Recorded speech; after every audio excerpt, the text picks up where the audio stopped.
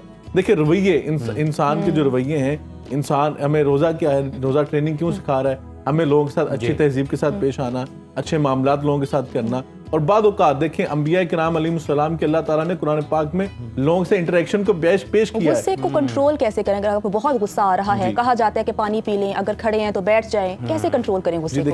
देखिए रमजान की हालत में, रोजे की हालत में हम पानी नहीं पी सकते, लेकिन नबी पाक ने फरमाया कि अगर आपको बहुत ज्यादा गुस्सा आ गया, आप खड़े हो, आप बैठ जाएं, आप बैठे हुए लेट जाएं और खामोशी इख्तियार करें। और देखिए सिखाया गया कि अगर दो लोग आपस में बहुत ज्यादा तैश में आ चुके हैं तो कोई एक खामोशी इख्तियार कर ले। खामोश रहना बड़ा जरूरी है। और सब कारी साहब, मैं इसी बात के साथ आपकी जानिब आना चाहूंगा, आप भी इसी पर जरा कमेंट कीजिएगा, इजाफा कीजिएगा, इस्लाह भी बल्कि कीजिएगा। हम ये बड़ा गलत जुमला सुन रहे होते हैं कि जनाब तुम अगर कोई गुस्से में है तो उसे कहते हैं तुम्हें रोज़ा लग रहा है। मतलब रोज़ा तो हमें एक सब्र का दर्स देता है, गुस्से पर काबू पाने का दर्स देता है। तो फिर इस तरह के जो जुमले हैं ये क्यों कहा जाते हैं और गुस्से पर किस तरह से काबू पाया जा सकता? ये तो बिल्कुल रमज़ान शरीफ में अल्हम्दुलिल्लाह अल्लाह पाक ने हमें सबसे बड़ी बात ये होता ही सब्र है। ऐसा ही है। और सब्र रोज़े में सब्र जो है सबसे बड़ी बात है। और अल्लाह पाक ने आका अलैहिस्सलाम नबी करीम सल्लल्लाहु अलैहि वसल्लम ने आपने हमें दर्स ही सब्र का दिया। तो रमज़ान शरीफ में तो वैसे ही बरकतों वाला महीना है, वैसे ही रहमतों वाला, बरकतों वाला।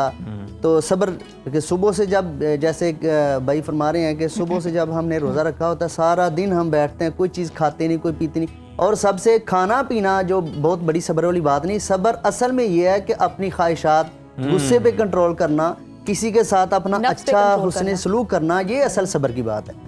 तो खाना पीना तो जब है ही रोज़ा तो कुछ नहीं खाना, लेकिन सब्र भी करना, किसी के गुस्से की जवाब ना देना, ये भी तो सब्र है। बिल्कुल ठीक है, बिल्कुल आपने सही फरमाया कारी साहब। उसामा साहब, अपना अखलाक, अपने रवैये किस तरह से बेहतर कर सकते हैं ख़ास तौर पर रमज़ान में, और इस हवाले से आप क्या पैगाम देना चाहेंगे? देखिए अगर बात की जाए तो अल्लाह ताला ने कुरान पाक में बड़ी वजाहत के साथ फरमा दी, लक़द कान लकुम फ़ी रसूलिल्लाहि उस्वतुन हसना। नबी पाक सल्लल्लाहु अलैहि वसल्लम की ज़ात ग्रामी, आपकी सीरत तय्यबा हमारी उस्वा हसना है। और कुरान पाक क्योंकि रमज़ान मुबारक में नाज़िल हो रहा है, शहर रमज़ान अल्लज़ी उनज़िला फ़ील कुरान, रमज़ान का तारुफ ये है कि अल्लाह ने अपना कलाम इलाही जो है इस रमज़ान में नाज़िल फरमाया है। और उम्मुल मुमिनीन सैयदा आयशा सिद्दीक़ा रज़ियल्लाहु ताला अन्हा फरमाती हैं, काना खुलुकुल कुरान, काना खुलुकुल नबीय्युल्लाहि कानल कुरान। नबी पाक सल्लल्लाहु अलैहि वसल्लम का इखलाक जो है वो सारे का सारा कुरान ही बयान कर रहा है। अब हमने अगर अपना इखलाक बेहतर करना है, जब रमज़ान को कुरान को रमज़ान का महीना और रमज़ान को कुरान के साथ रिलेट कर दिया गया है, तो रमज़ान कुरान पाक को जब हम पढ़ेंगे, तिलावत करेंगे कसरत के साथ, तो हमारे इखलाक, मामलात, रवैये, इनमें बेहतरी आएगी। और कुरान करीम में क्योंकि अल्लाह ने फरमा दिया, मैंने ये अंबिया के किस्से सिर्फ किस्सों के तौर पर, कहानियों के तौर पर पेश नहीं किए, मान उसब्बितु भी फवादिक, इसे इसलिए बयान किया गया है ताकि तुम इससे फ़ायदा हासिल करो। अल्लाह ताला ने जो मुख्तलिफ अंबिया के किस्सों को बयान किया, लोगों के साथ इंटरेक्शन है, लोगों के साथ मामलात हैं, लोगों ने उनके साथ कई दफ़ा अच्छा मामला नहीं किया। अंबिया तो अच्छा सलूक उनके साथ करते थे, वो मुकाबले में बदतहजीबी भी करते थे, हत्ता कि अंबिया को कत्ल भी किया गया बनी इसराइल में। लेकिन अंबिया के इंटरेक्शन क्या था? नबी पाक सल्लल्लाहु अलैहि वसल्लम की सीरत तय्यबा भी बयान की गई। अल्लाह ने बयान फरमाया, ताइफ के अंदर नबी पाक सल्लल्लाहु अलैहि वसल्लम गए, उन्होंने पथराव किया, बहुत बड़ी मिसाल मौजूद है। उसामा साहब, आपने बड़े दुरुस्त जो है ना वो कोट की मिसाल, बहुत शुक्रिया आपकी आमद का। कारी साहब, आपकी आमद का भी बहुत शुक्रिया। तो नाज़रीन, मैसेज यही है कि अपने अखलाक और अपने रवैयों को भी बेहतर करें। सिर्फ यही नहीं कि आप खाने पीने से अपने हाथ को रोक लें, हलाल चीज़ों से अपने हाथ को रोक लें, बल्कि आपके अखलाक में, आपके रवैयों में ये झलक नजर आनी चाहिए कि आप रोज़ादार हैं। इसी खूबसूरत बात के साथ बढ़ते हैं ब्रेक की जानिब, और ब्रेक के बाद दोबारा आपसे मुलाकात होती है। ब्रेक के बाद आपको सदाए रमज़ान में खुशामदीद कहती हूँ। और अब हमारा सेगमेंट है इफ्तार पकवान, जहाँ पर हमारी साथी एंकर नजफ राजा और अनम शेख मौजूद हैं और जानते हैं कि आज इफ्तार में क्या बन रहा है। Over to you Najaf. अस्सलामुअलैकुम। सुनो रमज़ान ट्रांसमिशन की इफ्तार पकवान में आपको खुशामदीद कहते हैं। मैं हूँ नजफ राजा। नाजरीन, दुआ है कि ये रमज़ान आपके लिए, हमारे लिए और पूरे पाकिस्तान के लिए रहमतों का, खुशियों का महीना साबित हो। आज दूसरा रोज़ा है। डेफिनेटली जब स्टार्टिंग के अफ्तार होते हैं, रोज़े होते हैं, लोग बहुत एक्साइटेड होते हैं, उनका दस्तरख्वां बढ़ जाता है और उनको होता है ज़्यादा से ज़्यादा चीज़ें बनाई जाएं ताकि एक तो पकवान में इजाफा हो जाए, टेस्ट में इजाफा हो जाए, और साथ ही साथ ये जो मेहमानों के आने जाने का सिलसिला होता है वो भी रमज़ान में बढ़ जाता है। अभी हम मौजूद हैं सुनो किचन में और हमारे साथ मौजूद हैं हमारी बेहतरीन गेस्ट, हमारी मारूफ शेफ़ अनम शेख। अस्सलामुअलैकुम। अस्सलाम, बिल्कुल ठीक, आप कैसी हैं? ज़बरदस्त। अना, हमें हमेशा इंतज़ार रहता है आपकी मौजूदगी का, क्योंकि आप हमें बताती हैं कि आज क्या बनने वाला है सुनो किचन के अंदर। तो बताइए। आज की रेसिपी जो है ना नजफ, आप कह लें कि बच्चों से लेके बड़ों तक हर किसी को बहुत सब पसंद है। enjoy करेंगे, सब एंजॉय क्या करते बात हैं। है। और आप इसको ये भी कह सकते हैं कि ये कम्प्लीटली जो है आप इसको डाइट के पॉइंट ऑफ व्यू से भी ले सकते हैं, अगर आप इसके अंदर थोड़ी सी चीज़ों को अप एंड डाउन कर लें। ठीक तो आज है। की बड़ी ज़बरदस्ती रेसिपी है जी, आज हम बनाने जा रहे हैं मलाई टिक्का स्लाइडर्स। तो मलाई टिक्का स्लाइडर्स के लिए नाम इतने मजेदार सा है और खूबसूरत सा है कि मुंह में पानी आ गया। मलाई टिक्का स्लाइडर्स। स्लाइडर्स ओके, इसके जी। लिए मैं ले रही हूँ तकरीबन 6 to 8 हम इसके अंदर लेंगे मिनी स्लाइडर्स। चिकन की क्वांटिटी इसके अंदर जाएगी, हम तकरीबन ½ kg के करीब यूज़ करेंगे। इट डिपेंड्स कि आप कितने स्लाइडर्स ऐड कर रहे हैं। और चिकन को हम इसके अंदर कट किया है, बिल्कुल बोनलेस है, इसको हमने थिनली स्ट्रिप्स में कट किया है। अच्छा। और उसके बाद हम इसके अंदर ऐड करेंगे डालडा, जो हमारा कुकिंग ऑयल है वो आप चाहे तो डालडा ऑलिव ऑयल भी इसके अंदर ऐड कर सकते ठीक है, हैं। तो ये ठीक दोनों ऑप्शन आपके पास अवेलेबल है। 2 से 3 टेबलस्पून हम इसके अंदर ऑयल के ऐड करेंगे। चिकन को अच्छी तरीके से सौते करेंगे।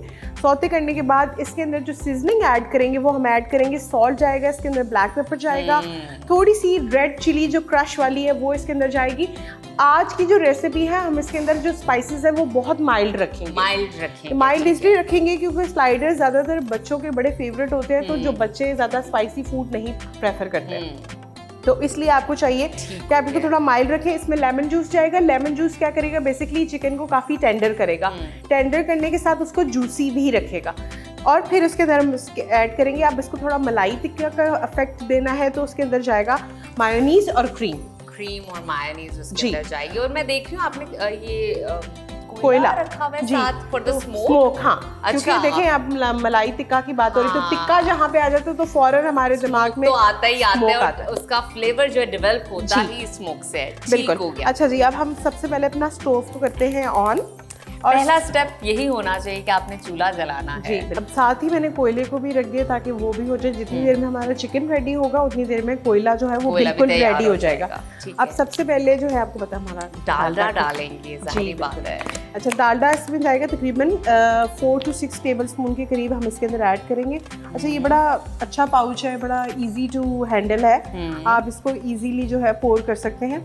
अब इस ऑयल को हम बिल्कुल लो फ्लेम पे थोड़ी देर के लिए गर्म करेंगे और फिर उसके बाद हम इसके अंदर अपना चिकन को ऐड करके चिकन ऐड करेंगे। अच्छी तरीके से उसको कुक करेंगे। आप चाहें तो अगर आपको थोड़ा सा गार्लिक फ्लेवर पसंद है तो आप पहले इसके अंदर थोड़ा सा गार्लिक भी डाल सकते सौते हैं। कर सकते ठीक हैं है। और उसके बाद जो है आप बेशक इसके अंदर चिकन जो है वो ऐड कर दें। अच्छा अनम, इतना ही ऑयल लेंगे जितना आपने ये जी, बिल्कुल। 4 to 6 आई गेस टेबल जी जी बिल्कुल, इतना ही इसके अंदर हम डालडा ऐड की करें। ज़रूरत ही इतनी पड़ती है, जाहिर बात है। और जैसे कि आपने कहा कि पाउच इतना रिलायबल है, इजी टू हैंडल है और आप इसी पाउच के ज़रिए मेरे हाल में मंथ तो गुजार सकते, नहीं तो 2 वीक्स तो मिनिमम है। जी बिल्कुल। अच्छा, ठीक वो तो है। डिपेंड करता है ना कि आपकी आपकी फैमिली cooking, और exactly, आपकी फैमिली हाँ। कितनी बड़ी है और आप किस तरह से कितनी कुकिंग कर रहे हैं, वो बहुत मैटर करता है। तो अच्छा, ये चिकन को हम ऑयल के अंदर अच्छी तरीके से थोड़ा कुक करेंगे। साथ ही मैं इसके अंदर जो है वो स्पाइसेस ऐड कर दूंगी। स्पाइसेस के अंदर इसके अंदर हम डालेंगे थोड़ी सी कुटी हुई लाल मिर्चें। ठीक है जी, ठीक है। 1 टीस्पून के करीब इसके ग्राइंड अंदर चिलीज हमने हाँ, डाल दी फॉर द फ्लेवर। बिल्कुल। ठीक है। उसके बाद इसके अंदर जाएगा ब्लैक पेपर, ½ Black टीस्पून के pepper। करीब ब्लैक पेपर जाएगा। अच्छा, स्पाइसेस जो हैं आप अपने अकॉर्डिंग भी अप एंड डाउन कर अपने सकते हैं। टेस्ट के अकॉर्डिंग जी, या बिल्कुल। आपके अपने बच्चे जिस तरह भी खाते हैं, ज्यादा चिली खाते हैं या कम खाते हैं, आप उसके अकॉर्डिंगली डाल सकते हैं। अच्छा, नमक इसमें जाएगा हस्बे जायका। हस्बे जायका। बिल्कुल। ठीक है। और साथ में हम इसके अंदर ऐड कर देंगे थोड़ा सा जो है लेमन जूस। लेमन जूस अच्छा। इसको बड़ा ही अच्छा सा जो है एक टेंडर इफेक्ट देगा। आपने अच्छी तरीके से चिकन को मिक्स करके आपने अब इसको फ्राई करना है। इसको इतना फ्राई करेंगे कि अच्छी तरीके से टेंडर होना शुरू हो जाए और कुक हो जाए। हमने इसको इसी पोजीशन के अंदर बिल्कुल कुक करना है और इतने ही ऑयल में करना है। और इतने ही ऑयल में करना है। जब चिकन बिल्कुल फाइनल अपनी उस पे होगा, प्रेजेंटेशन के ऊपर होगा, तब हम इसके अंदर ऐड करेंगे क्रीम और साथ में इसके अंदर जाएगा मायोनीज। अब और इस साइड की अनम, तरफ ये इस साइड पे जो हमने दोबारा से चूल्हा जलाया वो किस लिए, और डालडा इस्तेमाल करेंगे बिल्कुल। हम। जहाँ ममता वहाँ डालडा। डेफिनेटली माओ की सबसे पहली चॉइस प्रेफरेंस होती ही डालडा है। और ये हमने हाफ पैन डालना है। जी, हम हाफ पैन डालेंगे क्योंकि अब हम इसके अंदर फ्राइज को फ्राई करेंगे। ठीक है। अच्छा, फ्राइज क्योंकि आपको पता है स्लाइडर्स बन रहे हो और उसके साथ फ्राइज ना हो तो बच्चे ये तो बिल्कुल आपको नहीं मानेंगे और खुश भी नहीं होंगे जब खुश तक भी नहीं उनकी होंगे। प्लेट के ऊपर फ्राइज नहीं होंगे। बिल्कुल। अब ये देखिए आहिस्ता आहिस्ता जो है चिकन अपना कलर चेंज करना स्टार्ट कर रहा है। तो जितनी देर में ये चिकन कुक हो रहा है तो मीनवाइल हम जो है तब तक ऑयल Fries गर्म कर हो लेते जाएंगे। अच्छा, इस रेसिपी में मैं आपको साथ ही अगला प्रोसीजर भी बता देती हूँ। हमने एक डीप पैन ले लेना है और डीप पैन के अंदर जो ये मैं अपने स्लाइडर्स को सेट कर लेते हैं इसके अंदर। आपने जो है जो स्लाइडर का जो नीचे वाली साइड है वो आप रखेंगे, लेकिन उससे पहले हम थोड़ा सा जो है इसके ऊपर बटन लगाएंगे ताकि जो है हमारे स्लाइडर्स इसके साथ स्टिक ना करें। अच्छा, ये तो बड़ी अच्छी टेक्निक आपने बताई है कि बटन लगा लेंगे ताकि ग्रीसी हो जाएगा। जी बिल्कुल, ग्रीसी हो और जाएगा। फिर वो आपके स्लाइडर्स जो हैं उसके साथ स्टिक नहीं करेंगे। बिल्कुल। आप चाहें तो अच्छा इसके साथ बटर के साथ आप वो भी लगा सकते हैं इसके अंदर, क्या कहते हैं, पार्चम पेपर जो होता है, बटर पेपर, वो भी लगा सकते हैं आप, ताकि आपके जो स्लाइडर्स, बेसिकली हम ये चाह रहे हैं कि हमारे स्लाइडर्स जो है फॉइल का भी इस्तेमाल कर सकते हैं। नहीं, फॉइल का नहीं इस्तेमाल फॉइल का नहीं इस्तेमाल फॉइल का नहीं इस्तेमाल कर सकते। तो ये अच्छे तरीके से आपने अपनी डिश को ग्रीस कर लेना। अच्छा, अब यहाँ पे जो है ये वाली जो नीचे वाली साइड है वो आप इधर रखेंगे। इसी तरह सारे जो पीसेस हैं हम इस तरह से इसको एडजस्ट कर देंगे इसके ऊपर। अच्छा जी, अब ये सारे बंस इसी तरीके से जो है हम इसके अंदर सेट कर देंगे। और सेट करने के बाद आपने क्या करना है, सिंपल, ये चिकन जो है जब कुक हो जाएगा हम इसके ऊपर इसको सेट कर देंगे जितना हमें रिक्वायर्ड होगा। उसके ऊपर चेडर चीज़ जाएगी, थोड़े से ऑलिव जाएंगे, और वेजिटेबल्स में हम इसके अंदर ऐड करेंगे कैप्सिकम और अनियंस। आप चाहें तो रेगुलर अनियंस भी यूज़ कर सकते हैं और ग्रीन अनियंस भी यूज़ कर सकते हैं। इसको हमने ड्राई करना है, तो अब इसको जो है बेसिकली हम कर देंगे थोड़ा सा कवर, ताकि इसकी लिड देके ताकि जो है हमारा chicken as soon as possible जो है वो कुक हो जाए। थोड़े से बिल्कुल फ्राइज हम डाल लेते हैं और उनको कर लेते हैं फ्राई। बस बहुत है, हमें इतने फ्राइज की ज़रूरत है। फ्राइज हो रहे हैं, साथ चिकन हो रहा है, थोड़ा सा इनको टाइम लगेगा। बिल्कुल, अब इसको टाइम लगेगा, इसके लिए थोड़ी देर कुक हो जाएगा। मीनवाइल हम ऐसे करते हैं कि अपनी वेजिटेबल्स को कट कर लेते हैं। बिल्कुल, तो वेजिटेबल्स में हम बिल्कुल वक्त को ज़ाया किए बगैर इसके जो है हम थोड़े से बेशक आप थोड़े थिन स्लाइस कर लेंगे। अगर आपको थोड़े से बड़े बड़े स्लाइसेस भी अच्छे लगते हैं तो वो भी आप इसके अंदर कर सकते हैं। दोनों अनियंस हम यूज कर सकते हैं, ग्रीन भी और दूसरे वाले भी मेरे ख्याल में। लेकिन अगर आप बड़े वाले यूज करेंगे तो शायद वो थोड़ी सी गार्निशिंग में बेहतर नजर आएंगे। बिल्कुल ऐसा ही है। तो उसका एक तो फ्लेवर भी बड़ा अच्छा सा आ जाता है। और साइड में हम इसके अंदर यूज करेंगे अनियंस के साथ थोड़े से हम ऐड करेंगे ऑलिव्स के साथ हम इसके अंदर ऐड करेंगे कैप्सिकम की हम करेंगे। हमें बेसिकली कैप्सिकम की स्लाइसेस चाहिए इसके अंदर। अगर आपको इसके अंदर कैप्सिकम रिंग्स पसंद है तो आप कैप्सिकम रिंग्स भी इसके अंदर कर सकते हैं, तो वो भी एक ऑप्शन आपके पास। और ये वैसे भी ऑप्शनल है कि अगर आपका नहीं फ्लेवर कैप्सिकम का तो आप इसको मिस आउट भी करवा सकते हैं। बिल्कुल आप कर सकते हैं ऐसे। इसको इसी तरीके से हम सारा सीडलेस कर लेंगे। हमें इसका बिल्कुल भी वाइट पार्ट नहीं ऐड करना। तो आपने बस ये देख लेना कि आपका वाइट पार्ट जो है वो बिल्कुल अच्छी तरीके से कैप्सिकम के अंदर से रिमूव हुआ हो। बिल्कुल ठीक। और ये देखिए जी इसी तरीके से। तो ये वो आपकी वाली बात होगी नजफ कि आपने जब एक फ्यूजन करना होता है ना रेसिपी के अंदर, तो फिर आप उसके अंदर कुछ भी ऐड कर सकते हैं। कुछ भी ऐड अब आप चाहें तो अगर आपने इसको तिक्का फ्लेवर नहीं देना है या आपने इसको मलाई तिक्का फ्लेवर नहीं देना, तो आप इस पोजीशन में भी इसमें आप ट्राई कर सकते हैं। स्मोक आप मिस आउट करवा देंगे तो अपने फ्लेवर के अकॉर्डिंगली हम ऊपर नीचे कर सकते हैं। एग्जैक्टली। तो ये आपकी अपनी पर्सनल चॉइस है कि आपको किस तरीके से आपको अच्छा लगता है, आप उस हिसाब से अपना जो है वो ऐड ऑन इसके अंदर कर सकते हैं। जबरदस्त। तो अब ये जो हमने अपनी गार्निश है वो हमने बिल्कुल रेडी कर ली हुई है। थोड़ी सी ग्रीन चिली डाल लेते हैं जस्ट फॉर एक कहते हैं ना हल्का सा एक टिंच के लिए। उससे ये होता है कि फ्लेवर के लिए, थोड़ा सा स्पाइस के लिए। तो अब इसी पोजीशन में जब इसमें हल्का हल्का सा जो है वो पानी है चिकन का अपना मॉइस्ट है, तो मैं इसके अंदर ऐड कर दूंगी ये थोड़े से जो हमने अपनी जो वेजिटेबल्स कैप्सिकम अभी कटिंग की है वो हम इस पैन के अंदर डाल देंगे। बिल्कुल। ताकि ये चिकन के फ्लेवर के साथ एक अच्छा टेस्ट भी देंगी और साथ ही साथ इसमें अभी जो एक्स्ट्रा क्रंच है कैप्सिकम में वो भी सॉफ्ट हो जाएगा। अब मैं इसके अंदर ऐड करूंगी मायोनीज और क्रीम। तकरीबन 2 से 3 टेबलस्पून हम इसके अंदर ऐड करेंगे। 2 से 3 टेबलस्पून मायोनीज की जाएंगे और साथ में ही हम इसके अंदर क्रीम की ऐड करेंगे 2 ही टेबलस्पून। 2 टेबलस्पून ऑफ क्रीम जो कि ऑलरेडी है अभी बिल्कुल डिस्प्ले कर। बिल्कुल ठीक। अब अच्छी तरीके से हम इसको मिक्स करेंगे और मिक्स करके फिर हम इसका जो है स्टोव को बंद कर देंगे और नीचे जो हमने कोयला रखा हुआ था उससे अब हम इसको करेंगे अच्छी तरीके से। और उतनी ही देर में हमारे फ्राइज भी हो गए। Oh thank you so much. जिसको हम डिश आउट कर देते हैं। अच्छा जी, अब इसके स्टोव को कर देंगे बंद हम, और थोड़ी सी हम क्या करेंगे कि सेंटर से स्पेस बनाएंगे ताकि जहाँ पे हम जो है कोयले को स्मोक लगा सकें। तो यहाँ पे मैं ये रखूँगी थोड़ा सा अच्छा, आप सैलेड लेटस के ऊपर रखेंगे? जी, ताकि जो है हमारा बिल्कुल भी दैट्स अ न्यू थिंग। नहीं तो अमूमन मैंने अनम देखे फॉइल के ऊपर भी जी रखा फॉइल के जाता ऊपर भी रख सकते हैं। वो भी हाँ हो सकता है? बिल्कुल, वो भी ऑप्शन है। ठीक है। और साथ में मैं इसके ऊपर थोड़ा सा डालडा कुकिंग ऑयल रखूंगी, और साथ ही आपके पास आपका जो है लिड पास ही होना चाहिए। और जैसे ही इसके ऊपर आएगा थोड़ा सा ऑयल, ठीक है। तो ये देखिए इस तरीके से स्मोक जो है इसका हो गया स्टार्ट। अब बस ये 1 आध मिनट में इसको स्मोक हो जाएगा, तो जो हमने अपना कोयला रखा है वो हम रिमूव कर देंगे। अच्छा जी, ये हो गया है स्मोक बड़े अच्छे तरीके से, और अब हम इसको कर लेते हैं जबरदस्त। रिमूव। क्या बात है। जो हमारा ये है इसको कर हम लेते कोयला हैं रिमूव रिमूव कर और देंगे, ये जो- लेटस भी निकाल जी, देंगे। बिल्कुल। ठीक है। ठीक है जी, अब हम क्या अब मॉइस्ट और क्रीमी लुक आ रहा है वेजिटेबल्स के साथ जी। चिकन की। तो अब हम इसको करेंगे, इसकी हम करेंगे अब असेंबलिंग। इसके ऊपर अब मैं ऐड करूंगी थोड़े से ये हमारे जो ग्रीन अनियंस हैं ग्रीन अनियंस जी। For the garnishing. ये तो वैसे जी, फ्लेवर भी और बहुत उसके अच्छा साथ करते इसके हैं। अंदर हम डालेंगे Olives। ऑलिव्स। हम्म, ठीक है जी, इस तरह से ऑलिव चले जाएंगे इसके अंदर। आप इसी टाइम पे आप इसके अंदर कॉर्न्स और मशरूम्स भी ऐड कर सकते हैं। मशरूम्स भी डाल सकते हैं तो वो अपने ये फ्लेवर अपनी- के अकॉर्डिंगली, अपनी जो भी आप पसंद। पसंद करते हैं वेजिटेबल्स के बिल्कुल। अंदर, वो आप ऐड भी कर सकते हैं और एक्सट्रैक्ट भी कर सकते हैं। बिल्कुल। और अब मैं इसके ऊपर डालूंगी, हम Cheese। चेडर चीज़ यूज़ कर रहे हैं, आप चाहे तो मोज़रेला चेडर दोनों मिक्स करके भी यूज़ कर सकते हैं।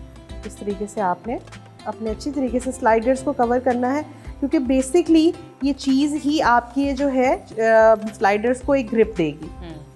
इस तरीके से आपने अच्छी तरीके से कर देना। और ये भी आप हस्बे ज़रूरत हस्बे डाल ज़रूरत। सकते हैं। आपको चीज़ कम पसंद है तो कम डाल लीजिए, ज़्यादा पसंद है तो ये ज़्यादा। कहीं- लेकिन मेरे ख्याल में उसकी लुक जो बनेगी वो ज़्यादा से बनेगी। जी बिल्कुल, ज़्यादा से बने।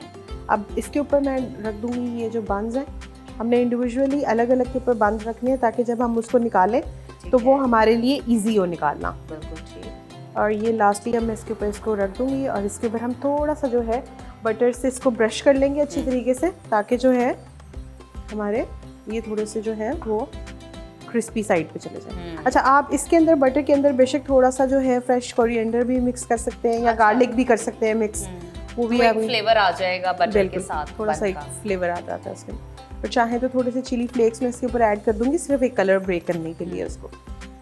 और ये इस तरीके से इसको लगाकर रख देंगे, और थोड़े से चिली फ्लेक्स ऐसे ऊपर से स्प्रिंकल कर देंगे, ताकि जो है थोड़ा सा हमारे स्लाइडर्स का कलर ब्रेक हो जाए।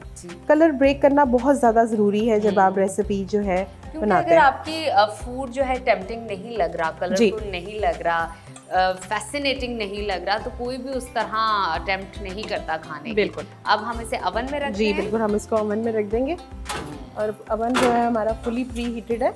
ठीक है। और इसको हम 6 से 7 मिनट के लिए इसको देखते रहेंगे साथ साथ, और अच्छी तरीके से इसको कुक करेंगे। और फिर मीनवाइल जो है इस प्लेटर के अंदर, हाँ, इस प्लेटर के अंदर बेसिकली हम थोड़े से सैलेड लीव्स रख लेंगे। ये सैलेड लीव्स के साथ थाई चिली सॉस हमारी जाएगी। अच्छा, इसको हम थोड़ा सा ऐसे सेट करेंगे कि थोड़ा सा जो है, अच्छा मैंने येलो कलर इसलिए इसके लिए लिया है ताकि जो है थोड़ा सा कलर जो है वो खूबसूरत लगे प्लेटर का। क्योंकि वो ऑलरेडी ऑरेंज बिल्कुल। सॉस, तो उसके साथ और भी अच्छा साथ में लगेगा। मैं ये फ्राइज फ्राइज जो जो हमने है, अभी कुछ देर पहले फ्राई किए हैं, इसके बाद आप 2 ऑप्शन है, आप एयर फ्राई भी कर जी, सकते हैं बिल्कुल। इफ़ यू वांट, नहीं तो आप इसको नॉर्मली इसको हाई हीट पे फ्राई कीजिए। बिल्कुल इस तरीके से हम थोड़े से जो है फ्राइज़ यहाँ पे एडजस्ट कर लेंगे। थोड़े से आप उसको ज़रा ऐसे करके रखें ताकि जो आपका प्लेटर है वो देखने में थोड़ा सा जो है वो खूबसूरत लगे। बिल्कुल ठीक। इस तरीके से आपके ये, और यहाँ पे हमारे स्लाइडर्स आ जाएंगे। जितनी देर में हमारे स्लाइडर्स होते हैं तो हमारी जो है प्लेटर जो है वो ऑलमोस्ट हमारा रेडी हो गया है। चीज़ मेल्ट हो गई, और बिल्कुल हम इसको जो है अच्छे से अब कर लेते हैं इसको डिश आउट। टाइम आ गया उसको डिश आउट करने का। बिल्कुल ठीक है, हमारी ट्रे ऑलरेडी तैयार है इस चीज़ के लिए। तो और तब तक हम अपने नाजरीन को ये दोबारा बताते चलते हैं, ये कुकिंग जो हमने की है डालडा में की है। जैसे कि आप जानते हैं कि डालडा और ममता का साथ बहुत जुड़ा हुआ है। जहाँ ममता वहाँ डालडा, और ना बदले ज़माना ना बदला डालडा। इसके साथ साथ जो डालडा है अपने सार्फिन के लिए लेकर आया है स्पेशल तोहफा, तो इस अफ्तार आप अपनी कुकिंग जो है, अपना अफ्तार जो है डालडा में बनाइए और अपने ख़ानदान को ये टेस्टी फुल और हेल्दी फूड इंजॉय करवाइए। और इसके साथ साथ जब हम इफ्तार की बात करते हैं, रमज़ान की बात करते हैं, तो वहीं पर हम सेहत की भी बात करते हैं। तो अगर आप सेहतमंद खाना खाना चाहते हैं और अच्छी इफ्तार से में भरपूर टेस्टी खाना खाना चाहते हैं तो डालडा के साथ कुकिंग कीजिए। तो वापस चलते हैं। इस वक्त अनम जो है डिश आउट कर रही हैं बिल्कुल, स्लाइडर्स dish और फुल टाइम चीज़ी लग रहे हैं और कलर भी बहुत अच्छा है गोल्डन। फुल जो है वो इस वक्त गर्म है और इसको थोड़े से मैं जो है मजीद गार्निशिंग करिए। मजीद गार्निश करेंगे अनम थोड़ा की एक सा। बड़े मज़े की बात है कि वो हर जगह ना कुकिंग में खूबसूरती कहीं ना कहीं तलाश करती हैं और चाहती हैं कि उनका जो खाना है कलरफुल भी लगे, क्योंकि अनम सबसे पहले किसी को खाने के लिए अट्रैक्ट करना है ना, तो बिल्कुल। आपको डिश आउट बड़ा बेहतरीन अंदाज में करना पड़ेगा ताकि अगला खा के भी आपको कह सके कि आपने खाना बहुत अच्छा बनाया है। बिल्कुल। अब ये देखिए जी, ये जो है इसकी फाइनल प्रेजेंटेशन जो है वो रेडी हो गई। मैंने थोड़े से ऑलिव्स कर दिए। क्या आप चाहें तो इस टाइम में इसके अंदर जो है थोड़े एक टूथपिक भी रख सकते हैं ताकि आपके जो स्लाइडर्स हैं ये बिल्कुल स्टिक रहे। क्या तो बात इसको है, जो है बहुत हम खूब, बहुत यहाँ खूब। रख देते हैं ताकि जो है हमारी आज की रेसिपी, हमारे जो मिनी स्लाइडर्स थे, मलाई टिक्का मिनी स्लाइडर्स, हाँ। वो हो गए हैं रेडी। साथ में हमने सर्व किए हैं फ्राइज के साथ है जी थाई स्वीट चिली सॉस।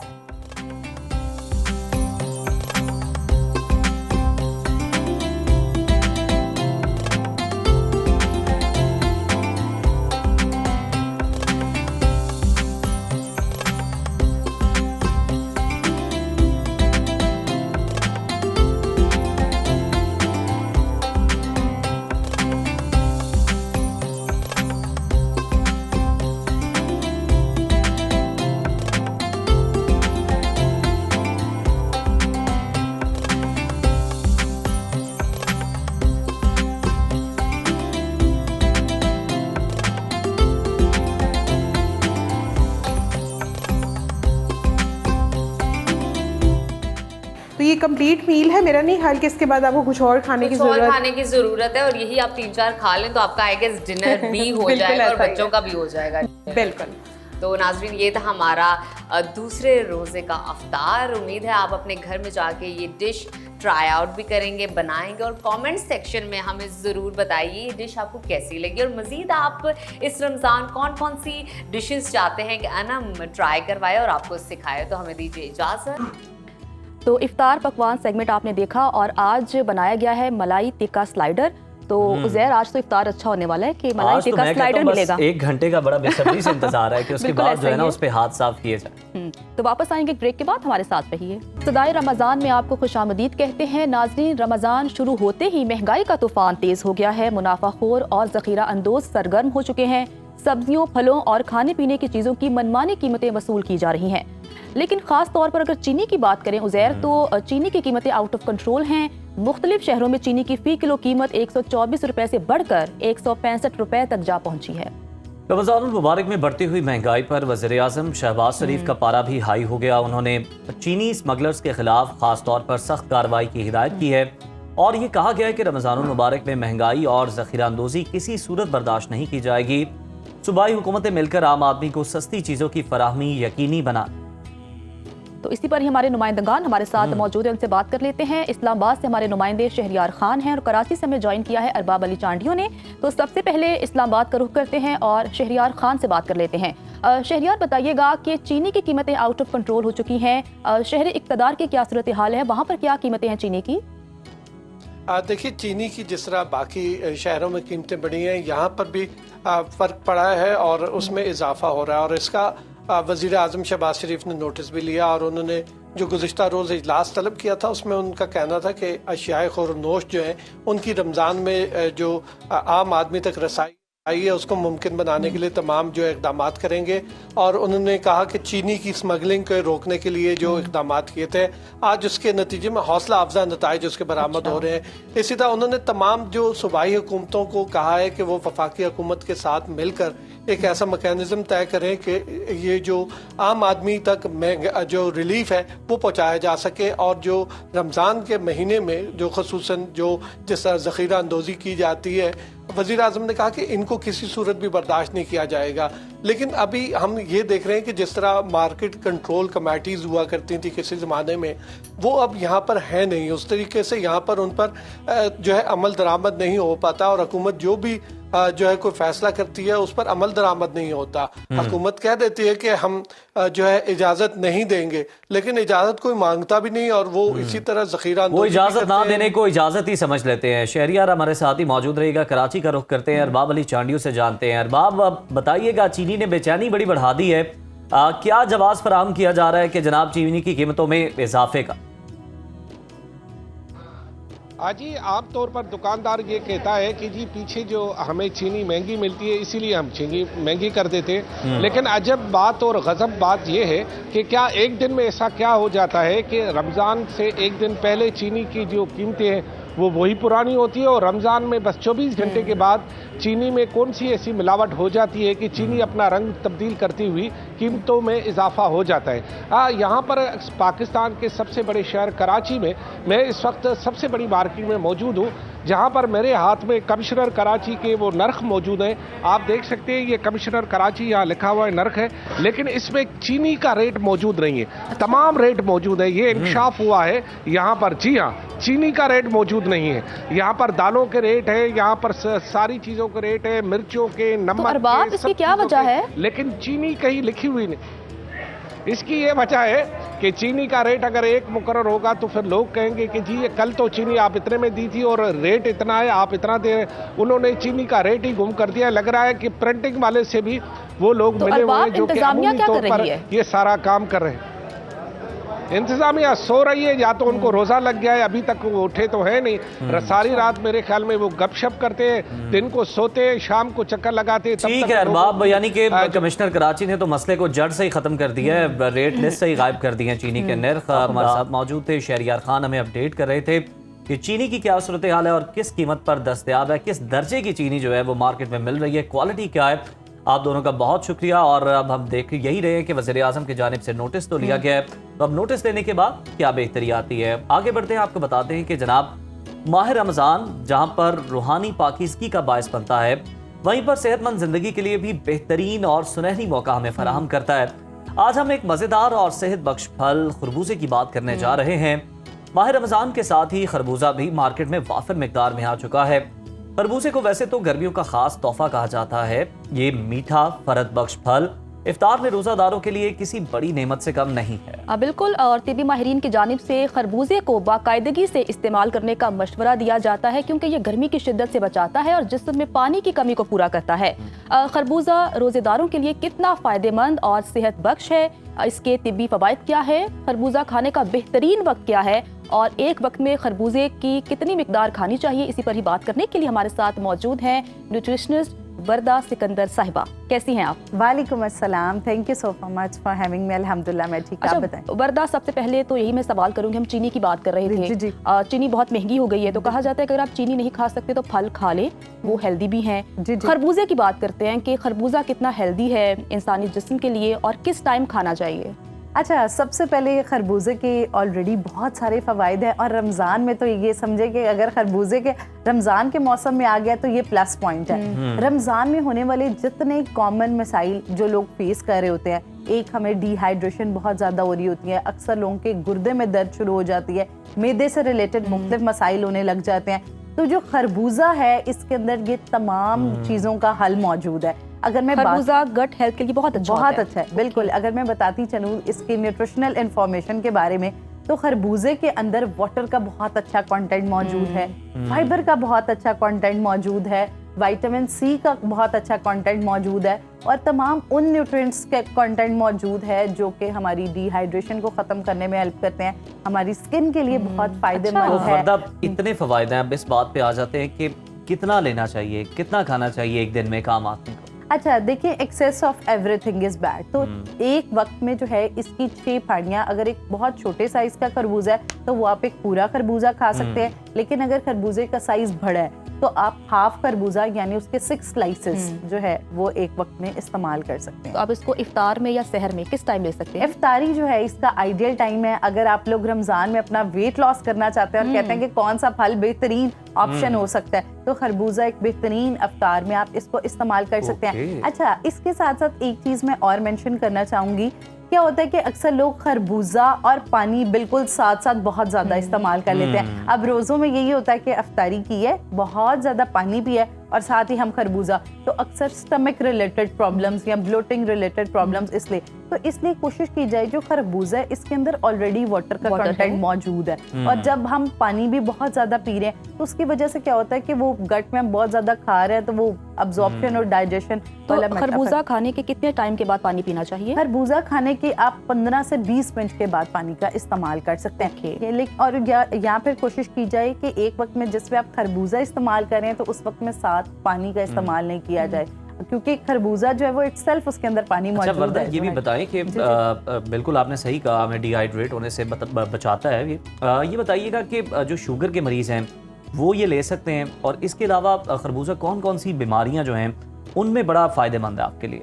बिल्कुल, जो डायबिटिक पेशेंट है वो खरबूजे का इस्तेमाल कर सकते हैं। ये मॉडरेट ग्लाइसेमिक फल है कि जो कि शुगर आपकी बढ़ाता नहीं है और कंट्रोल रखता है। उसके साथ साथ खरबूजा जो है गुर्दे के अमराज के लिए बेहतरीन फल है, जिगर के लिए बेहतरीन फल है। वो लोग जिनको यूटीआई बार बार हो जाता है उसके लिए खरबूजा बहुत ज्यादा हेल्पफुल है। बच्चों के माउथ सोर्स बहुत ज्यादा हो जाते हैं और अक्सर माँ कहती हैं बच्चों को हेपेटाइटिस या यरकान हुआ है उसके बाद बच्चे हील नहीं हो रहे, उसमें खरबूजा जो है वो बहुत ज्यादा बेनिफिशियल हो सकता है। अच्छा वर्दा, बताइएगा कि अक्सर हमने देखा है कि जो खरबूजा है वो फीका निकल आता है। बड़े खुशकिस्मत लोग होते हैं जिनका खरबूजा मीठा होता है। तो बताइएगा कि अगर खरबूजा फीका है तो कुछ लोग क्या करते हैं, वो चीनी डाल के खाते हैं, क्या ये दुरुस्त है? नहीं, बिल्कुल दुरुस्त नहीं है। देखिए, जितनी चीनी हमें चाहिए वो फल के अंदर नेचुरली मौजूद है, जो हमें ताकत या एनर्जी वाले एलिमेंट्स है। फ्रुक्टोज मौजूद है, तो ये एक बड़ी गलत प्रैक्टिस है कि आप ऊपर जो है वो चीनी डाल के। अच्छा, फ्लेवर अगर एडिशनली आपने ऐड करना है, अगर खरबूजा फीका निकल आया है तो उसमें आप एक चीज कर सकते हैं, एक जैसे चाय की चम्मच शहद है उसको स्प्रिंकल कर लें, या स्टीविया जो है वो किया जा सकता है, काला नमक डाल के आप उसको एक फ्लेवर। और बाकी देखें जो फल होते हैं उनकी अफादियत को देखना चाहिए, ना सिर्फ यही हम जानना चाह रहे हैं कि ग़िज़ाइयत तो सेम है ना, चाहे वो मीठा है या चाहे वो फीका निकला। बिल्कुल बिल्कुल, ग़िज़ाइयत सेम है, ग़िज़ाइयत का कोई ऐसा नहीं। तो बिल्कुल ठीक है। ये बताएं कि जो लोग डाइटिंग पे हैं, बड़ा अपना वजन कम करना चाहते हैं माह रमजान में, उनके लिए कितना फायदेमंद साबित हो सकता है और किस तरह से? अच्छा, जो लोग वेट लॉस करना चाह रहे हैं उनके लिए खरबूजा एक आइडियल फ्रूट है, क्योंकि लिए एक तो इसके अंदर वाटर का कंटेंट मौजूद है, फाइबर मौजूद है जो आपको फुलनेस की फील बहुत अच्छी देगा। अच्छा, अब तादाद जो है वो बहुत ज्यादा मैटर करती है। अब क्या होता है कि वेट लॉस वाले एलिमेंट में लोग क्या करते हैं, फ्रूट चाट काट ली, उसके अंदर सिर्फ 2 स्लाइसेस जो है वो खरबूजे के डालिए और कि खरबूजा हमारा वजन कम करेगा। ये नहीं, आप क्या करें कि एक वक्त में जब आपने अफ्तारी करनी है उस टाइम सिर्फ 1 प्याला जिसमें 4 फांके खरबूजे की हों, उससे ज्यादा नहीं हो, वो आप जो है वो इस्तेमाल कर सकते हैं। और उसके साथ साथ रात को जैसे अगर आप डिनर नहीं कर रहे हैं, आप एक इवनिंग स्नैक कोई हेल्दी रखना चाहते हैं अपने वजन कम करने के दरमियान कि आपको भूख बात, तो उस वक्त में भी जो है वो। तो अच्छा वर्दा, आप ये कह रही हैं कि अगर आप वजन कम करना चाहते हैं तो जो हम फ्रूट चाट में जिसमें हम तमाम फल ऐड करके खाते हैं उसकी जगह अगर हम सिर्फ खरबूजा खाएं वो ज्यादा फायदेमंद है? बिल्कुल, वो ज्यादा फायदेमंद है। अब देखिए, 6 फलों का ग्लाइसेमिक इंडेक्स और है, 1 फल का ग्लाइसेमिक इंडेक्स और है। अगर अब हम एक पूरा बड़ा प्याला बहुत सारे फ्रूट्स का खा लेंगे और एक फल खाएंगे तो वो न्यूट्रिशन। वर्दा, हमें ये भी लास्ट ही बता दें कि कहते हैं इसके बीज जो है वो सुखा के भी लोग कुछ खाते हैं और बड़े फायदेमंद होते हैं, उनकी क्या अफादियत है? बिल्कुल जी, खरबूजे के जो बीज हैं इसके अंदर एसेंशियल सीड्स इन्हें कहा जाता है और बहुत सारी हेल्थ इश्यूज में इसका इस्तेमाल किया जाता है, जैसे हार्मोनल रेगुलेशन है, किडनी रिलेटेड प्रॉब्लम्स हैं उसमें, और उसके साथ साथ जो सीड्स है उसके अंदर ओमेगा 3 और ओमेगा 6 बहुत अच्छी अमाउंट में मौजूद है, जो हमारे दिल और दिमाग दोनों के लिए बहुत ज़्यादा हेल्पफुल है। बिल्कुल ठीक है, बहुत शुक्रिया वर्दा आपके वक्त का, और बड़े आपने अच्छे तरीके से जो खरबूजा है उसकी अफादियत बताई, उसकी ग़िज़ाइयत बताई। अब हमें खतरा यही लायक है कि जो फल फरोश हैं वो इसकी अफादियत सुनने के बाद, जानने के बाद इसकी कीमतें ना बढ़ा दें जनाब, जिस तरह चीनी की कीमतें बेतहाशा बढ़ी हुई हैं। तो इसके साथ ही अब ब्रेक शामिल करते हैं, ब्रेक के बाद दोबारा आपकी खिदमत में हाजिर होते हैं। देखते रहिए सदाए रमज़ान। ब्रेक के बाद आपको खुशामदीद कहते हैं। प्रोग्राम में आगे बढ़ते हैं और बात कर लेते हैं इस्लामी तहजीब की तारीख की। तो फ़लस्तीन और मस्जिद अक्सा ना सिर्फ मुसलमानों के लिए बल्कि पूरी दुनिया के लिए एक तारीखी और रूहानी मरकज़ की हैसियत रखता है। मस्जिद अक्सा और मुक़द्दस मकाम जहाँ से नबी करीम सल्लल्लाहु अलैहि वसल्लम ने मेराज का सफ़र किया, जो किबला अवल है और जहाँ कई अंबिया कराम के नकूश सब्त हैं। ये सिर्फ एक मस्जिद नहीं बल्कि उम्मत मुस्लिमा के इत्तेहाद, तारीख और ईमान की अलामत है। मगर अफसोस की बात यह है कि आज फ़लस्तीन की सरजमीन जुल्म और जबर की तस्वीर बनी हुई है। सेहूनियों की दहशतगर्दी का ना रुकने वाला सिलसिला जारी है और मासूम फ़लस्तीनियों की नस्लकुशी की जा रही है। बैतुल मक़दस जो अमन का मरकज़ होना चाहिए था, वो मुसलसल तनाज़े, कशीदगी और आजमाइशों में घिरा हुआ है। फ़लस्तीन को अर्ज़ मुक़द्दस क्यों कहा जाता है? किबला अवल मुसलमानों के लिए अहम क्यों है? मस्जिद अक्सा की तारीखी अहमियत क्या है? उम्मत मुस्लिमा के लिए इस मकाम की हिफाजत क्यों ज़रूरी है? और यरूशलेम के मुक़द्दस मकामात के हवाले से तारीख क्या कहती है? इस पर बात करने के लिए हमारे साथ मौजूद हैं रिसर्च स्कॉलर सैयद फ़हद अली कासमी साहब। सैयद फ़हद अली कासमी साहब, बहुत शुक्रिया वक्त देने के लिए। सर, कहिएगा कि फ़लस्तीन की तारीख क्या है, इस बारे में क्या आपके पास नॉलेज है? थैंक यू ज़हरन जन्नत। आज भी बहुत ही एक इंटरेस्टिंग टॉपिक पे हम कॉन्वर्जेसन करेंगे और कॉन्वर्जेसन के आगाज़ में मुझे शेख अजमेर की वो कोटेशन याद आ रही थी। शेख अजमेर फरमाते हैं, सुनने वाले का मकाम बोलने वाले से बढ़कर है, क्योंकि जो सुनता है वो रब ताला की रज़ा के लिए सुनता है, जो बोलता है कभी रब की रज़ा के लिए बोलता है, बहुत दफ़ा अपने नफ्स और अपनी ज़ात ही को राज़ी कर रहा होता है। इस अज़म के साथ कि मेरा बोलना, हम सबका सुनना परवरदिगार की रज़ा के लिए होगा, अपने सेगमेंट को हम शुरू करते हैं। आज हम फ़लस्तीन की बात करेंगे और फ़लस्तीन में किस तरीके से इस्लाम फैला। We all should know this, और बहुत से लोगों को ऑलरेडी पता भी है कि ये फ़लस्तीन अर्ज़ मुक़द्दस कहलाती है, होली लैंड और अंबिया का मस्कन। जनाब इब्राहीम अलैहिस्सलाम ने इसको अपना मस्कन बनाया, जनाब इसहाक़ अलैहिस्सलाम का ये मस्कन रहा, जनाब याकूब अलैहिस्सलाम, जनाब यूसुफ़ अलैहिस्सलाम, ये सारी हस्तियाँ फ़लस्तीन ही के किसी शहर और किसी कस्बे के अंदर मौजूद रहीं और वक्त गुज़रता रहा। और जनाब मूसा अलैहिस्सलाम भी जब अपनी कौम को आज़ाद करवा रहे थे, लिबरेट करवा रहे थे, तो अपनी कौम को वो इसी अर्ज़ मुक़द्दस होली लैंड की तरफ लेके जाना चाह रहे थे। और अल्टीमेटली यूशा बिन नून, जिन्हें बिब्लिकल सोर्सेज में जोशुआ कहा जाता है, यूशा बिन नून अलैहिस्सलाम उनको लेकर यहाँ पर वापस आए। ये सैयदना दाऊद अलैहिस्सलाम का मस्कन है, सैयदना ईसा अलैहिस्सलाम, सैयदा मरियम सलामुल्लाह अलैहा का ये इलाका है, ये सारा मस्कन है। लेकिन ख़ातीन और हज़रात, इस होली लैंड को मज़ीद बरकत दी गई, इसके शरफ़ में मज़ीद इजाफ़ा किया गया।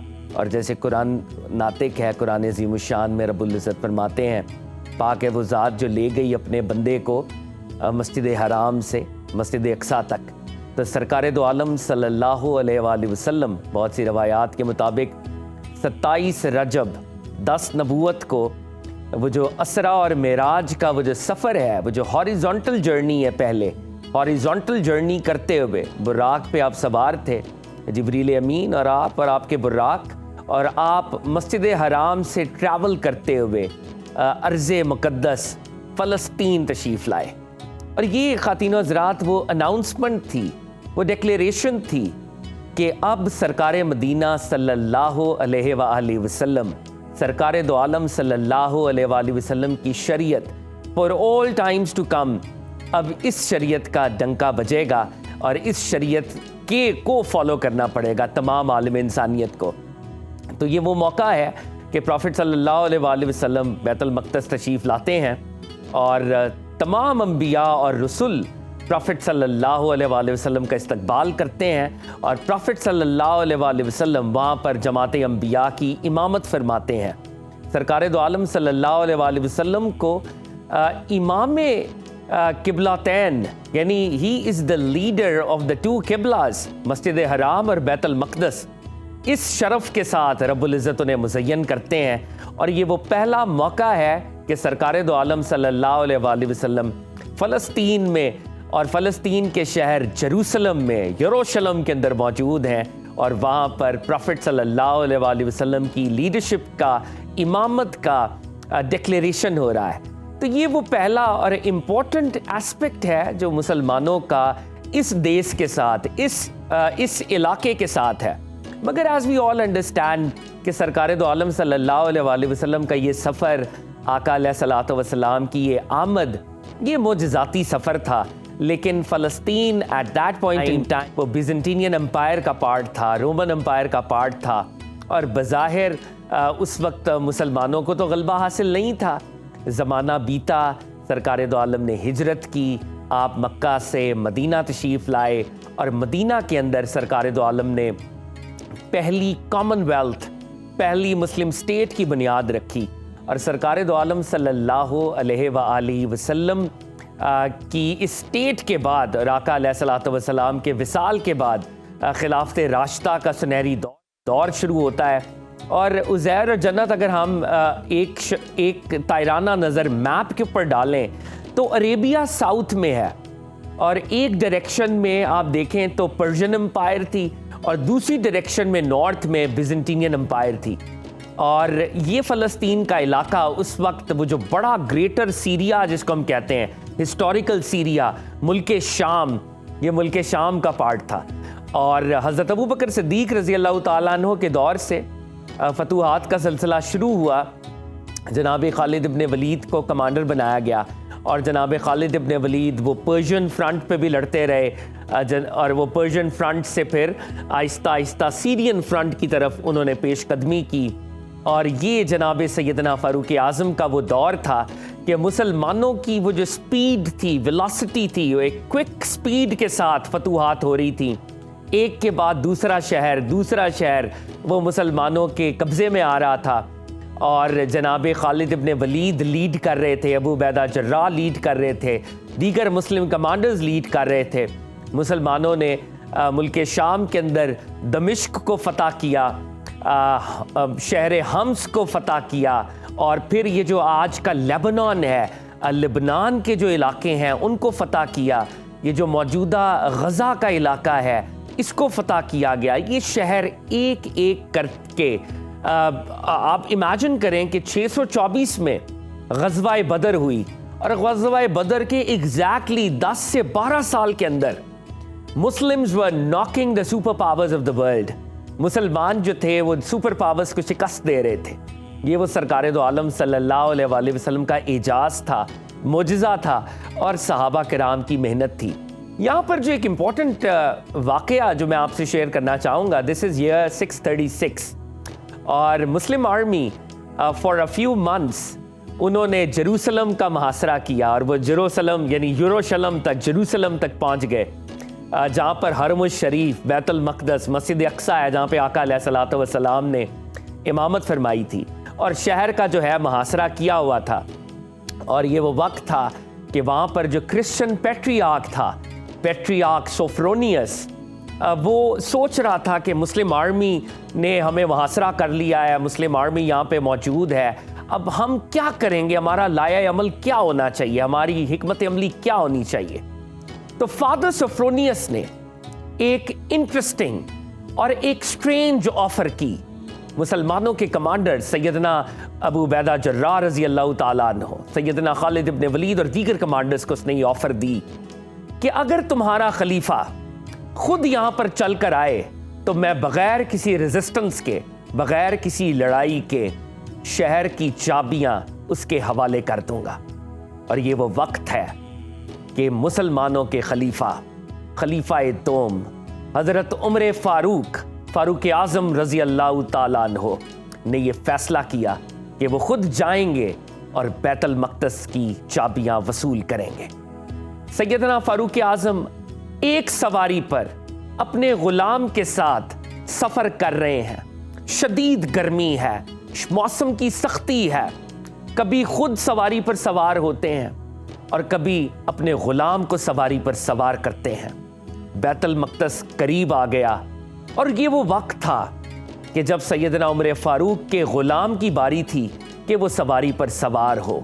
ग़ुलाम ने अर्ज़ की, ए अमीरुल मोमिनीन, खलीफातुल मुस्लिमीन, अगर आप इजाज़त दें तो मैं अपनी बारी को कुर्बान करता हूँ। आप विक्टर हैं, आप फातेह हैं, आप हमारे अमीरुल मोमिनीन हैं, मैं चाहता हूं आप सवारी पर सवार हों और बैतुल मक़दस की चाबियां वसूल करें।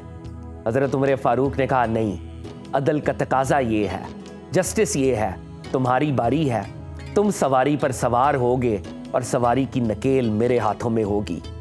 हज़रत उमर फ़ारूक बैतुल मक़दस के अंदर दाखिल हो रहे हैं।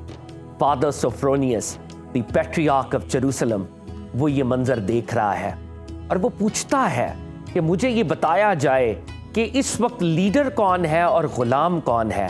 बताया गया, मुसलमानों का लीडर वो है जिसका ग़ुलाम सवारी पर सवार है और सवारी की नकेल अमीरुल मोमिनीन खलीफतुल मुस्लिमीन हज़रत उमर फ़ारूक के हाथों में है।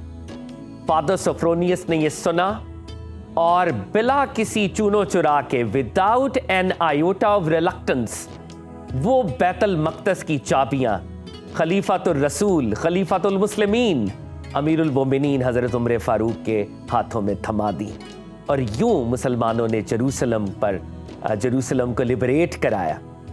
एक वाक़या जो क्विकली मैं यहाँ पे जिससे गुफ्तगू को कल्मिनेट करूँगा, गुफ्तगू को सम अप करूँगा, फादर सोफ्रोनियस के साथ जनाब उमर फ़ारूक का मुआहदा हुआ और जनाब फ़ारूक आज़म का वो अग्रीमेंट आज भी तवारीख की किताबों में मौजूद है, तारीख की जीनत है। फादर सोफ्रोनियस ने हज़रत उमर फ़ारूक रज़ी अल्लाह ताला अन्हो को, जैसे एज़ वी ऑल नो कि ये सैयदना मसीह अलैहिस्सलाम से भी जेरूसलम को निस्बत थी और मसीही अकीदे में सैयदना मसीह अलैहिस्सलाम को यहाँ पर मसलूब किया गया था, उनके नज़दीक the most sacred church of holy sepulchre थी। हज़रत उमर फ़ारूक को चर्च ऑफ होली सपलकर दिखाई गई। वहाँ पर ज़ोहर की नमाज का वक्त हुआ। फादर सोफ्रोनियस ने हज़रत उमर फ़ारूक से रिक्वेस्ट की कि अगर आप चाहें तो आप इस चर्च के अंदर नमाज पढ़ सकते हैं। सैयदना फ़ारूक आज़म ने एक पॉज किया, तवक्कुफ़ किया और कुछ देर बाद एक कंकर उठाया और कंकर फेंका। वो कंकर चर्च के कुछ फासले पर गिरा। अब बाहर तशरीफ़ ले गए, आपने ज़ोहर की नमाज अदा की और आपने फादर सोफ्रोनियस को कहा, ए पैट्रियार्क, अगर आज मुसलमानों का खलीफा तुम्हारे इस मुतबर्रक गिरजे में नमाज पढ़ता तो मुसलमान सुन्नत समझकर इस गिरजे को मस्जिद में तब्दील करते। उमर फ़ारूक ये नहीं। बेहतरीन, बहुत ही अंदाज में आपने फ़लस्तीन की तारीखी अहमियत के बारे में हमें बताया। फहद काज़मी साहब, आपका बहुत शुक्रिया। इसी के साथ ही वक्त हो गया ब्रेक का और हमारा ये सिलसिला यूं ही जारी हो सारी है। ब्रेक के बाद आकर दोबारा से सिलसिले को यहीं से बढ़ाएंगे। हमारे साथ रहिए। ब्रेक के बाद आपको खुशामदीद कहते हैं। नाजरीन, जब भी तारीख और फ़लसफ़े की बात होती है तो चंद ऐसे नाम जहन में आते हैं जिन्होंने इल्म फ़िक्र की दुनिया में इनकलाब बर्पा कर दिया। आज हम एक ऐसी ही शख्सियत का तस्करा करने जा रहे हैं जिन्हें दुनिया तारीख नवीसी और इमरानियत यानी सोशियोलॉजी का बानी कहती है। हम बात कर रहे हैं अजीम मौरिख और फ़लसफ़ी अब्दुल रहमान इब्ने खुल्दून की।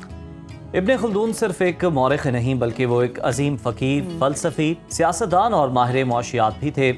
उनकी सबसे मशहूर तसनीफ़ मुकदमा इब्ने खुल्दून है, जिसे आज भी तारीख, सियासत, फ़लसफ़ा और समाजियात के तालिब इल्मों के लिए एक बुनियादी हवाला समझा जाता है। इस किताब में उन्होंने रियासतों के उरूज व ज़वाल, मईशत, मुआशरत और इंसानी तहजीब की तरक्की जैसे मौज़ूआत पर गहरे तज्ज़िये किए जो आज भी हैरान कुन हद तक दुरुस्त मालूम होते हैं। आज सदाए रमज़ान ट्रांसमिशन में हम जानने की कोशिश करेंगे कि इब्ने खुल्दून की फ़िक्र और तालीमात आज के दौर में कितनी अहमियत रखती है। हमारे साथ मौजूद हैं मारूफ मजहबी स्कॉलर डॉक्टर तारिक शरीफ ज़ादा साहब। अस्सलाम वालेकुम सर, कैसे हैं आप? अस्सलाम रहमतुल्लाह। सर, सबसे पहले तो मैं जानना चाहूँगी कि जैसा कि मैंने बताया कि इमरानियत पे उन्हें अबूर हासिल था, तो आपके नज़दीक उनका सबसे बड़ा कारनामा क्या था? इसमें रब मोहम्मद करीम अलैहिस्सलाम सबसे पहले तो यादावरी का शुक्रिया, और रमज़ान मुबारक के मुतबरक महीने में दीन रहमत के तनाजुर में जो नशरियात का इस वक्त पूरी एक एहतमाम किया जा रहा है, मैं समझता हूँ वहाँ दीगर रमज़ान के बराह रास्त मौज़ूआत के साथ साथ इन शख्सियात को याद करना, जिन्हें अगर हम अपना मोहसिनीन कहें तो शायद गलत ना हो, इन शख्सियात को याद करना भी मैं समझता हूँ रमज़ान मुबारक की बरकतों में से एक बरकत समेटने के मुतरादिफ है। अल्लाह आपके और आपके चैनल की तौफ़ीक़ात में और इस ख्याल में बरकत अता फ़रमाए। अमूमी तौर पर जदीद दुनिया जो है उसकी तरफ से एक पैगाम पूरी दुनिया को पहुँचता है कि शायद सारा खैर, सारी दानिश, सारा विज़डम और सारा कंट्रीब्यूशन जो है वो उनकी तरफ से ही दुनिया को बेहतर बनाने में है। और दुनिया आज जहाँ जिस मकाम तक पहुँची है, शायद ये सारे का सारा उनके और उनके आबा व अजदाद, उनके बुज़ुर्ग जो थे उनका नतीजा है, उनकी मेहनत का नतीजा है। मैं ये समझता हूँ कि इब्न खल्दून जैसी शख्सियात वो नामवर का दावर शख्सियात हैं कि तमाम तर तासुब के बावजूद जिनका कंट्रीब्यूशन इतना ज़्यादा और नुमायाँ है कि दुनिया भर को शर्क और गर्ब, मशरिक मगरिब सबको उसका इतराफ़ करना पड़ता है। मजबूरन इसलिए करना पड़ता है कि उन्होंने ऐसे बुनियादी असासी हवाले जो है ना अपने शोबा इल्म के हवाले से फराम किए कि उसके बाद जितनी तामीर की गई है वो उस असास को ओन किए बगैर आगे बात बढ़ ही नहीं सकती है।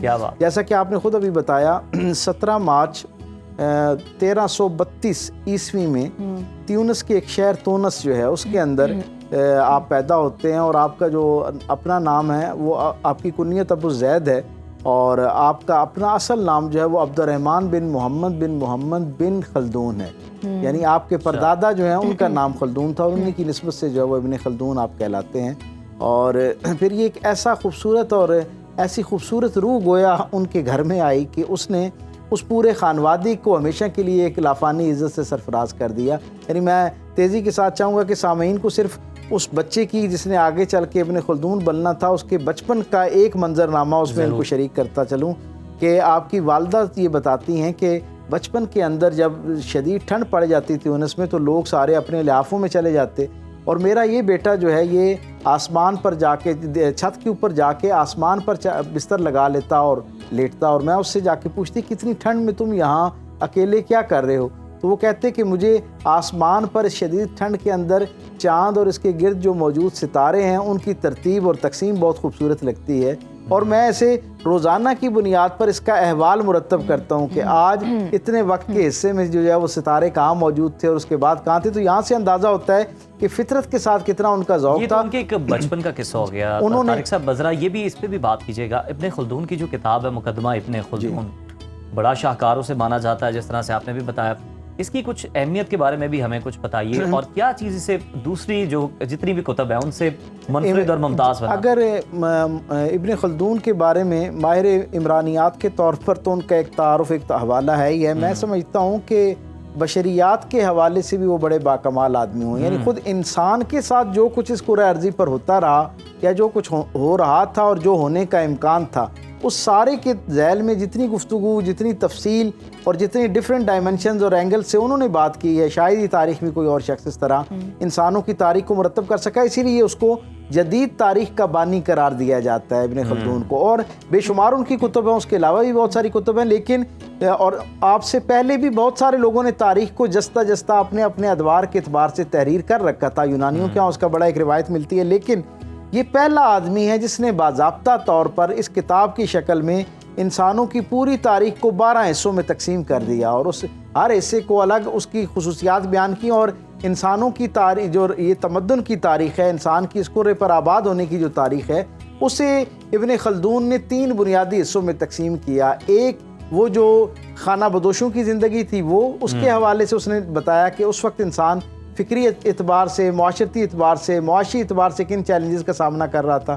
फिर अगले दर्जे पे जब कबाइली एक रहन सहन आना शुरू हुआ उसमें क्या था और फिर जदीद शहरी ज़िंदगी जिसकी एक शक्ल आज भी दुनिया के अंदर मौजूद है जिसमें आप और मैं हम रह रहे हैं। गोया तीनों अदवार की अपनी अपनी खुसूसियात, अपने अपने चैलेंजेस, अपने अपने मसाइल, अपने अपने वसाइल और अपनी अपनी खूबसूरतियाँ, उन सब को अलग अलग इस खूबसूरत अंदाज से इब्न खल्दून ने बयान किया। और फिर आप इस बात से अंदाज़ा लगाइए कि इस किताब का जो दीबाचा है यानी क्योंकि अपनी जामियत के हवाले से इतने सारे मौज़ूआत का मजमू है ये किताब कि इब्न खल्दून को इतना तवील मुकदमा जो है वो लिखना पड़ा।